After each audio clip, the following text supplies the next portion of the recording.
Rekan-rekan yang terkasih, marilah kita memuji dan memuliakan nama Tuhan melalui ibadah kita secara virtual bersama rekan-rekan SPP Jemaat GKI Tamiang Layang. Namun sebelum itu marilah kita bersama-sama menyatukan hati dan pikiran kita. Mari kita berdoa. Ya Tuhan Allah Bapa kami yang bertahta di dalam kerajaan sorga, terpujilah Engkau atas luar biasa kasih dan anugerah yang telah Engkau berikan dalam kehidupan kami hari lepas hari. Sehingga kembali pada hari ini, pada kesempatan kali ini, kami selaku hamba-hambamu dapat kembali memuji dan memuliakan namamu, bersekutu dan berkumpul dalam kasih-Mu. Walaupun kami terpisah secara jarak, namun kiranya Engkau dapat menyertai tiap-tiap pribadi yang mengikuti peribadahan ini, baik para petugas, para pemberita firman Tuhan, maupun pribadi-pribadi lainnya yang mengikuti ibadah ini. Kiranya pula Engkau dapat menyertai tiap-tiap tahap ibadah ini sehingga segala sesuatunya dapat menjadi baik dan berakhir dengan berkenan kepadamu ya Bapa. Terima kasih ya Bapa. Amin.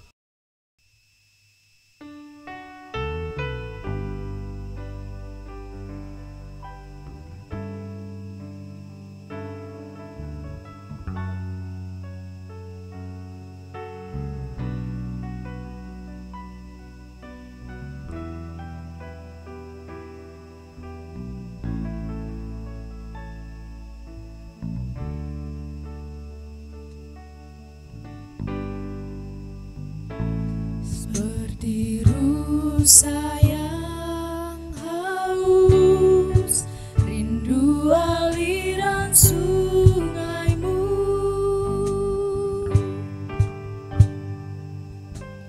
hatiku tak tahan menunggumu.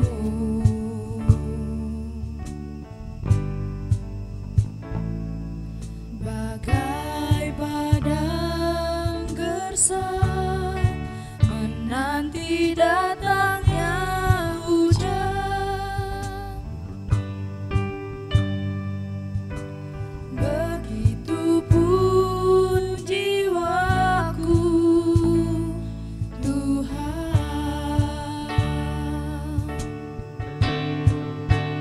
Hanya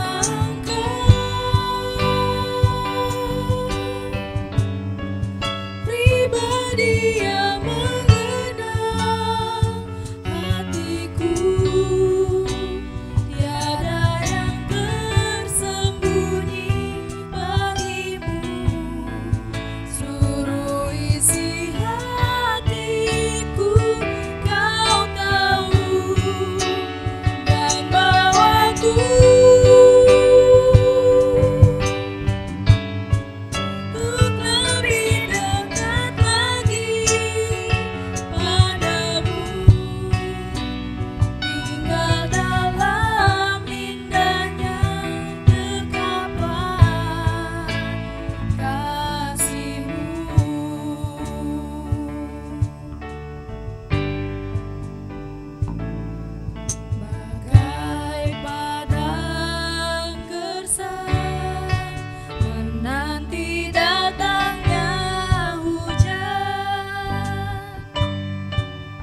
Shalom, selamat sore rekan-rekan pemuda yang saya kasihi di dalam nama Yesus Kristus. Puji dan syukur kita panjatkan ke Tuhan, walaupun dalam kondisi pandemi ini kita masih bisa melakukan ibadah SPP walaupun secara virtual.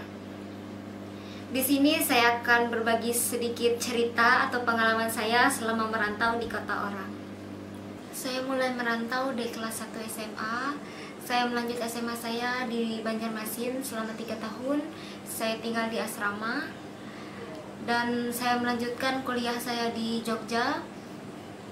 Dan saya memutuskan untuk tinggal di kos.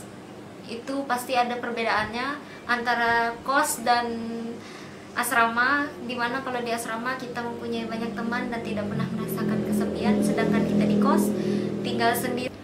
Hal yang paling berat menurut saya ketika saya rindu akan suasana rumah, berkumpul dengan orang tua saya dan saudara saya. Karena bagi saya rumah adalah zona ternyaman, di mana di rumah saya bebas melakukan segala aktivitas.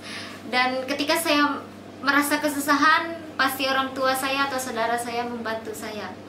Tetapi ketika saya tinggal di kos, kesepian itu sangat saya rasakan karena saya di kos tinggal sendiri. Apa-apa serba mandiri, dan disitulah mengajarkan saya untuk tetap semangat. Kadang saya iri dengan teman-teman saya yang masih tinggal bersama orang tuanya.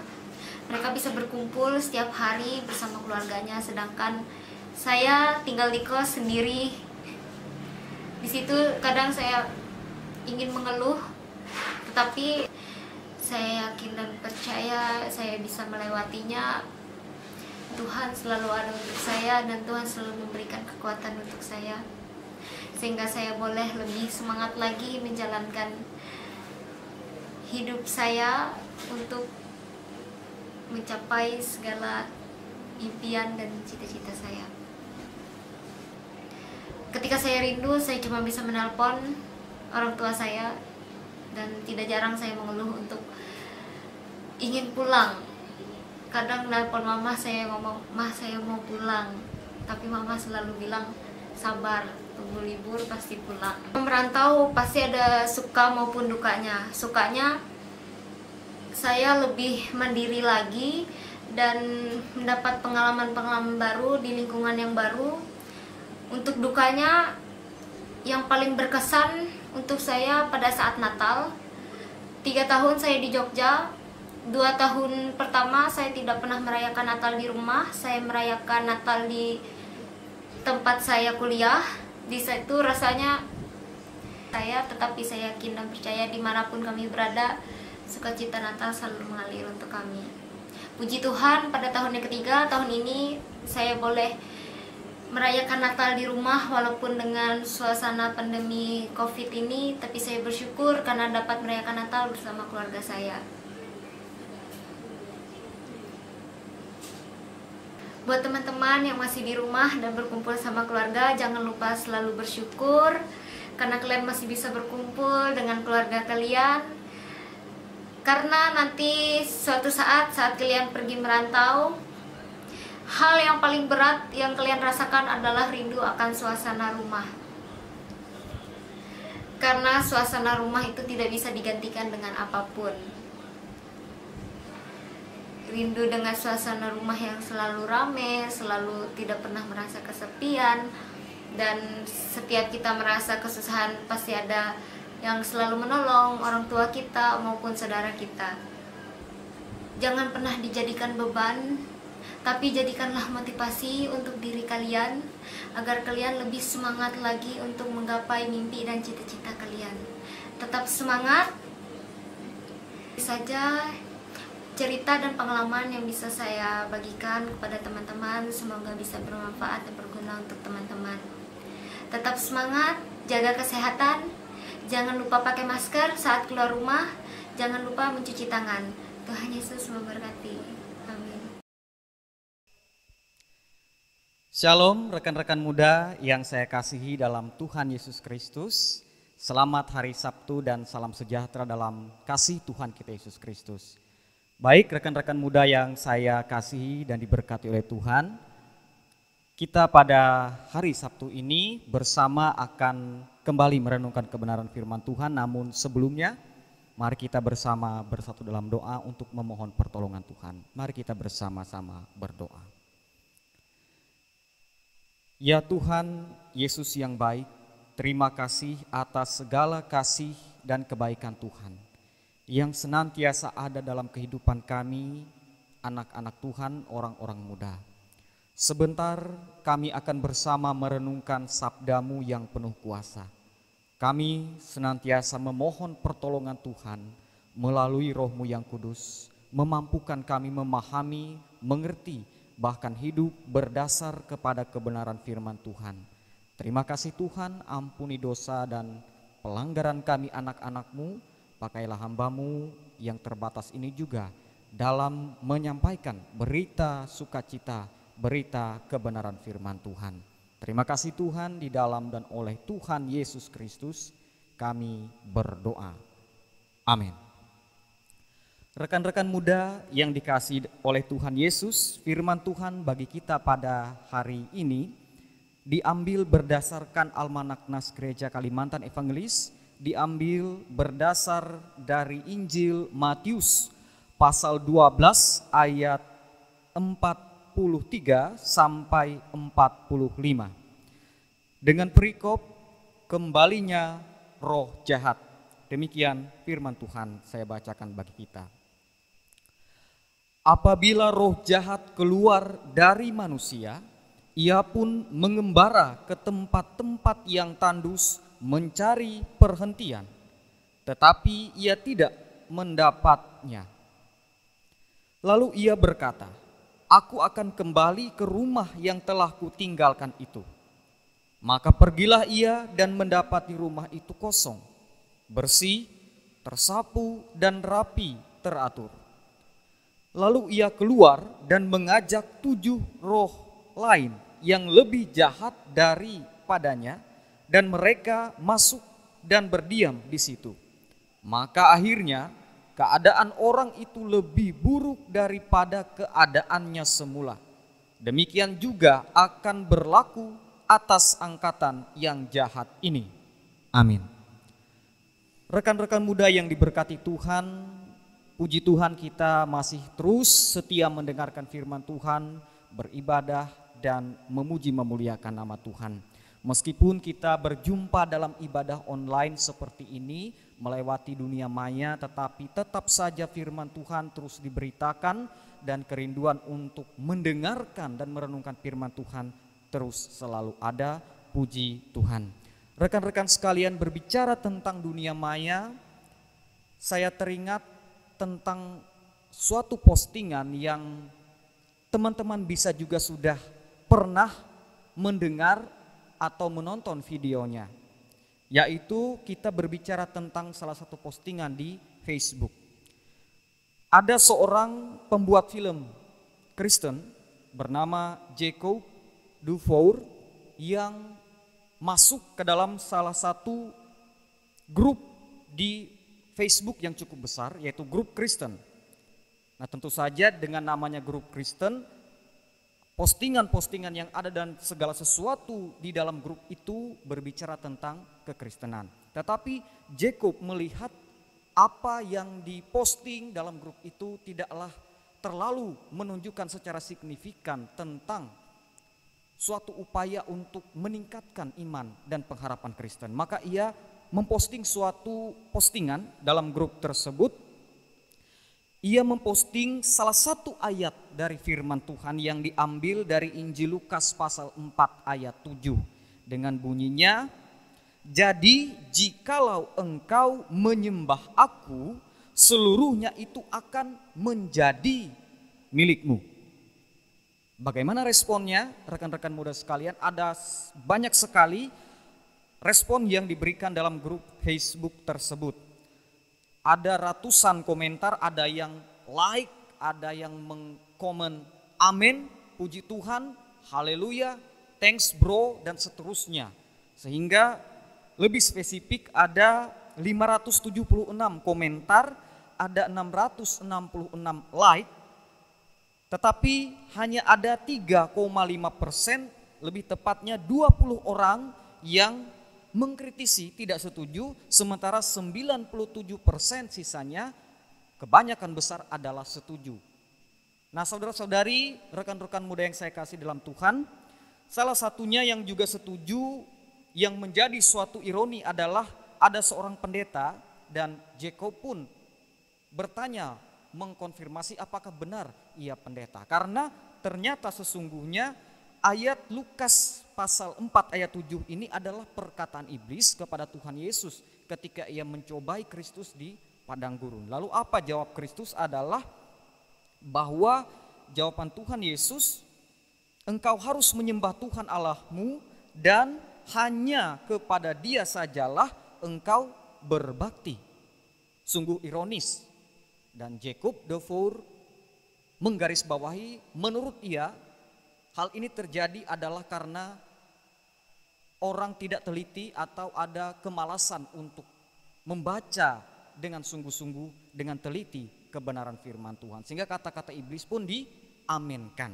Nah saudara-saudari, rekan-rekan muda yang saya kasih dalam Tuhan kita Yesus Kristus, pengenalan akan Tuhan dan kebenaran firman-Nya itu begitu penting dalam kehidupan kita anak-anak muda. Secara khusus dalam nas kita pada hari ini, seringkali nas kita ini ditafsirkan, dimengerti, dipahami dan dilihat dari dua sudut pandang. Satu sudut pandang yang ditafsirkan atau dilihat sebagai hal yang dimengerti secara harafiah. Artinya ini memang berbicara tentang roh jahat yang masuk ke dalam seseorang. Tetapi yang kedua, firman Tuhan nas kita juga dilihat secara alegoris dalam hal ini, dalam pengertian perumpamaan. Kenapa dalam arti perumpamaan? Karena pada ayat ke-45 disebutkan di sana tentang angkatan yang jahat ini.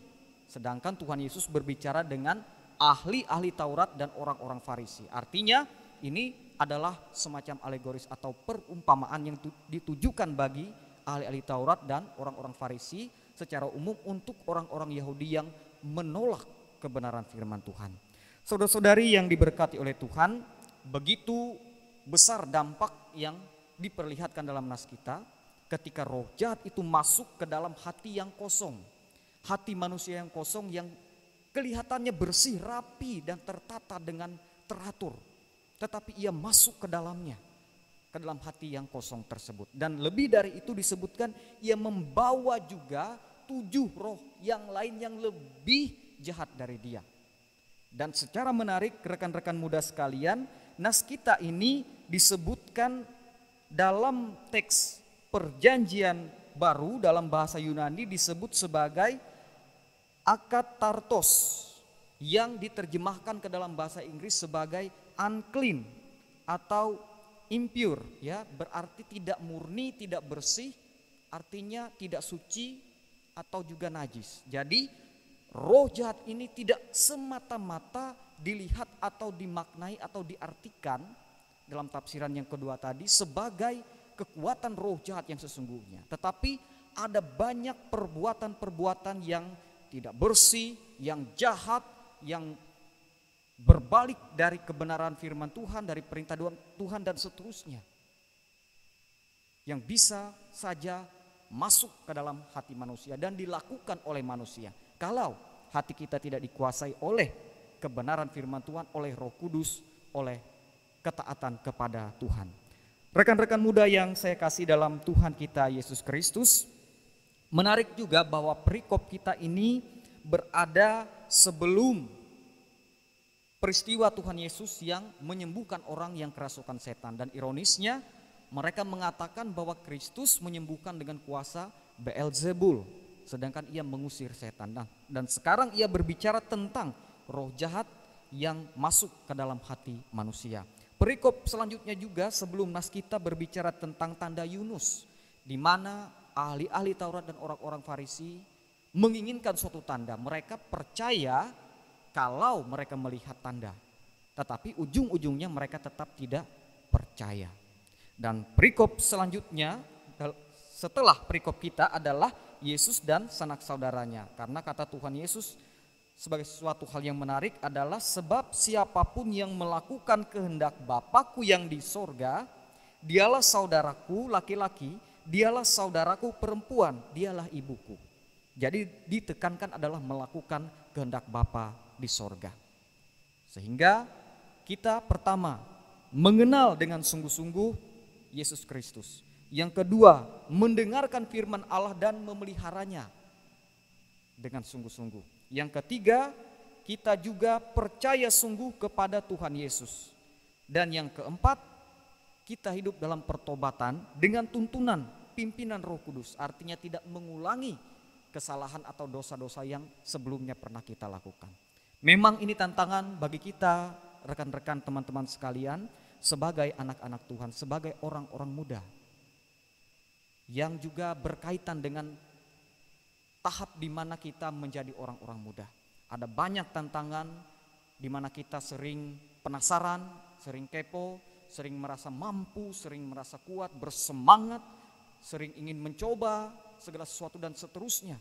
Dan bisa membuat kita jatuh ke dalam kesalahan yang berulang-ulang. Dan bisa membuat kita juga melakukan hal-hal yang unclean tadi, yang tidak bersih, yang tidak baik, yang jahat tadi. Namun sekali lagi firman Tuhan mengingatkan kita, dimanapun kita berada, apapun yang kita lakukan, semestinya kita tetap mengingat Tuhan dan mendasari atas kebenaran firman Tuhan, dan segala perintah Tuhan itu yang kita lakukan juga. Sehingga kita menjadi orang yang berbahagia, karena Tuhan Yesus katakan, yang berbahagia ialah setiap orang yang mendengarkan firman Allah dan yang memeliharanya. Kiranya Tuhan Yesus menolong dan memberkati kita anak-anak muda dimanapun dan apapun yang kita lakukan di dalam Tuhan Yesus Kristus. Amin. Rekan-rekan muda yang saya kasihi dan diberkati oleh Tuhan kita Yesus Kristus, kembali mari kita merendahkan diri di hadirat Tuhan dalam doa. Mari kita berdoa. Bapa kami yang ada di sorga, yang kami kenal dalam Putra-Mu Kristus Yesus Tuhan dan Juru Selamat kami. Kami mengucap syukur, memuji dan memuliakan nama Tuhan. Kami mempersembahkan segala puji-pujian kami bersama dengan sukacita jiwa raga kami. Biarlah semua itu dapat menjadi hormat, kepujian, kemuliaan, kesaksian bagi pemberitaan firman Tuhan dimanapun kami berada. Pakailah kami selaku anak-anak Tuhan, selaku orang-orang muda, untuk dapat menjadi pelaku firman Tuhan, bukan saja pendengar firman Tuhan. Terima kasih Tuhan, kami sadar ada banyak sekali tantangan, hambatan, godaan yang juga berkaitan dengan usia kami sebagai anak-anak muda, dan ada banyak hal yang juga bisa membuat kami jatuh dan semakin jauh dari hadirat Tuhan. Namun kami memohon pertolongan Tuhan, agar melalui Roh-Mu yang kudus Tuhan menolong kami, supaya kami memiliki kerinduan yang sungguh untuk pengenalan yang takut akan Tuhan. Sehingga apapun yang kami kerjakan dan kami lakukan, kami mendasarinya atas kebenaran firman-Mu, dimanapun kami berada dan apapun yang kami kerjakan. Terima kasih Tuhan Yesus Kristus, kami bersyukur bahwa firman Tuhan dapat terus diberitakan sekalipun di tengah-tengah pandemi COVID-19 ini. Kami mohon Tuhan tetap memberkati orang-orang muda, saudara-saudari kami, agar dapat menjadi orang-orang yang terus juga dipakai oleh Tuhan untuk memberitakan firman-Mu secara luar biasa di tengah-tengah lingkungan di mana kami berada dalam kata dan perbuatan kehidupan kami. Berkati teman-teman kami dalam pendidikan dalam sekolah, terutama dalam pandemi COVID-19 ini, berbagai tantangan yang ada ketika mereka juga harus bersekolah melalui media online, melalui berbagai macam kegiatan yang terus diupayakan oleh sekolah masing-masing. Kami mohon Tuhan memberkati agar segala sesuatunya dapat berjalan dengan baik, dengan lancar, dengan pertolongan Tuhan. Terima kasih Tuhan, berkati teman-teman kami, saudara-saudari kami, orang-orang muda dalam perkembangan, sehingga kami dapat berkembang dengan baik, dengan sehat, secara fisik, demikian juga dalam iman pengharapan kami. Perkembangan yang sehat, yang baik, dan yang juga terpenting adalah pengenalan takut akan Tuhan yang sungguh-sungguh. Terima kasih Tuhan, kami serahkan orang tua kami juga agar Tuhan tetap setia memberkati mereka dalam tugas tanggung jawab dan tugas pekerjaan mereka. Terpujilah nama Tuhan, kami juga memohon Tuhan terus memberkati perkumpulan persekutuan kami, baik itu Komisi Pelayanan Pemuda Resort GKI Tamiang Layang atau juga jemaat GKI Tamiang Layang. Tuhan menolong dan memberkati kami secara khusus juga dan secara umum dalam upaya seluruh anak-anak Tuhan di tengah-tengah dunia ini dalam kerinduan, dalam kesediaan yang tulus dan ikhlas untuk memberitakan firman Tuhan dan untuk juga membangun tubuh Kristus dengan baik di tengah-tengah kehidupan kami.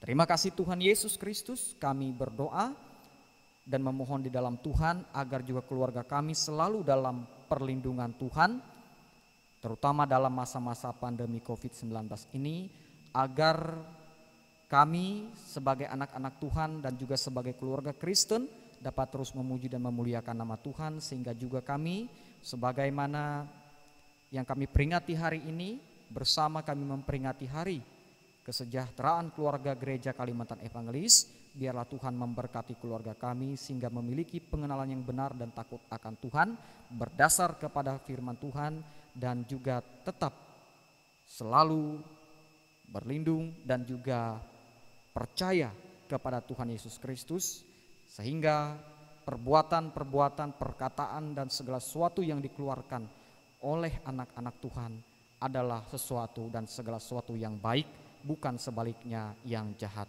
Terima kasih Tuhan, jauhkan kami dari segala pencobaan.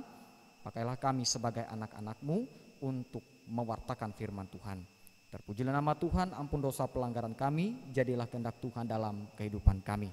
Kami berdoa dalam nama Tuhan Yesus Kristus yang sudah mengajar kami mengucapkan doa Bapa kami. Bapa kami yang di sorga, dikuduskanlah namamu. Datanglah kerajaan-Mu, jadilah kehendak-Mu di bumi seperti di sorga. Berikanlah kami pada hari ini makanan kami yang secukupnya, dan ampunilah kami akan kesalahan kami, seperti kami juga mengampuni orang yang bersalah kepada kami. Dan janganlah membawa kami ke dalam pencobaan, tetapi lepaskanlah kami daripada yang jahat. Karena Engkaulah yang mempunyai kerajaan dan kuasa dan kemuliaan sampai selama-lamanya. Amin. Luar biasa pemberitaan firman Tuhan yang telah kita dengarkan sebelumnya. Kini saatnya bagi kita untuk mempersembahkan persembahan kita. Persembahan ini dapat langsung diserahkan ke kantor BPH Majelis GKI Tamiang Layang atau dapat melalui transfer ke rekening GKI Tamiang Layang. Untuk mengiringi persembahan kita dan mengakhiri peribadahan kita pada hari ini, mari kita bersama-sama bersatu di dalam doa. Terpujilah Engkau ya Tuhan Allah Bapa kami yang bertahta di dalam kerajaan sorga, sumber daripada segala anugerah dan berkat dalam kehidupan kami. Terima kasih atas pemberitaan firman-Mu yang telah disampaikan oleh hamba-Mu sebelumnya. Janganlah biarkan setiap pemberitaan tersebut berlalu begitu saja dari dalam kehidupan kami. Biarlah melalui pemberitaan firman-Mu kami dapat dibangun menjadi pribadi yang lebih baik hari lepas hari. Juga ya Bapa, kini kami akan mempersembahkan persembahan kami yang berasal dari berkat dan anugerah yang Engkau berikan dalam kehidupan kami. Walaupun sedikit dan kecil, namun biarlah semua ini dapat berguna dan bermanfaat, terlebih berkenan bagi kemuliaan dan kepujian nama-Mu ya Bapa.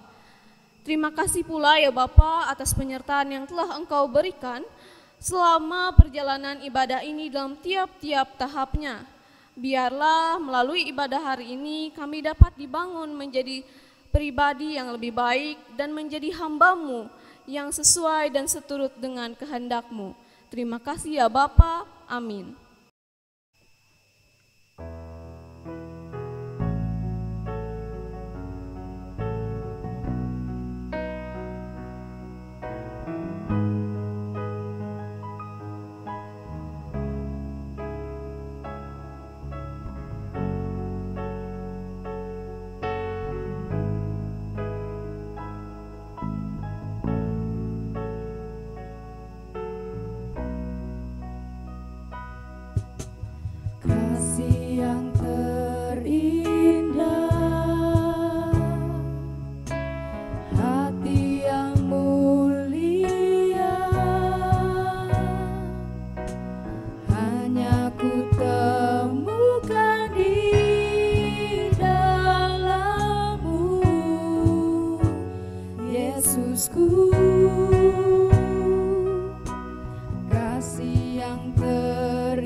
Yesusku, pujian dari hatiku, selalu di setiap waktuku, tiada pernah berubah kasih-Mu. Karya terbesar dalam hidupku, pengorbanan-Mu yang selamatkanku. Engkaulah harta yang tak ternilai, yang ku miliki dan ku hargai. Yesus, Engkau ku kagumi.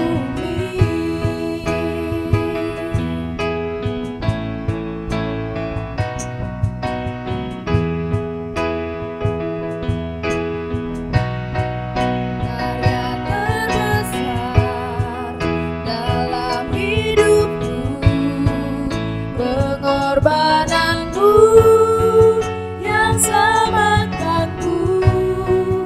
Engkaulah harta yang tak ternilai, yang ku miliki dan ku hargai. Yesus, Engkau ku kagumi.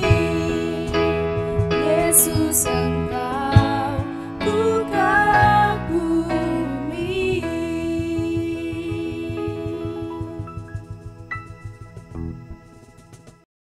Terima kasih karena telah mengikuti ibadah SPP hari ini dari awal sampai akhir. Sampai jumpa di ibadah SPP berikutnya. Tuhan Yesus memberkati.